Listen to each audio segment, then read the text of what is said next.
বিয়ের পর যখন শ্বশুরবাড়িতে আসি তখন কিছু কিছু মানুষের কথা শুনে কিছু কিছু মানুষের ব্যবহার আর কথা শুনে এমন রাগ উঠতো, এমন মাথা গরম হয়ে যেত। তো নিজের রাগটা নিজের মধ্যে পুষিয়ে রাখতাম।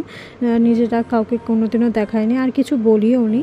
তো তখন একটা কথাই আমার মায়ের মনে পড়তো যে জীবনে কঠিন কঠিন সিদ্ধান্তগুলি সবার জীবনেই আসে। তো সেই কঠিন কঠিন সিদ্ধান্তগুলি এক সময় জীবনটাকেই বদলে দেয়।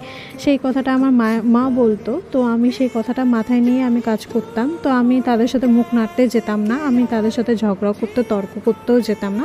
কিন্তু এখন নিজেকে এমনভাবে বদলে ফেলেছি, তো আমার জীবনটাকে এমনভাবে নতুন করে শুরু করেছি। তো এখন দেখছি তারাই নিজে থেকে আমার সাথে কথা বলার জন্য উঠে পড়ে লেগেছে, আর তারাই আগ বাড়িয়ে আমার সাথে কথা বলতে আসে। বেশ ভালো লাগে যখন তারা নিজের ভুলটা বুঝতে পারে, নিজের ভুলটা বুঝতে পেরে তারা যখন কথা বলতে আসে তখন ভালো লাগে।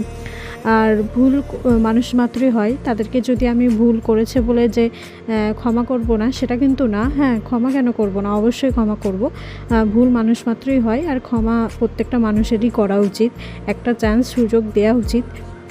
তো আমি তাদেরকে বলছি, মেয়ে হয়েছি বলে যে সব কিছু সহ্য করতে হবে এমন মেয়ে আমি না, যোগ্য জবাব দিতে আমি কাউকেই ছাড়ি না।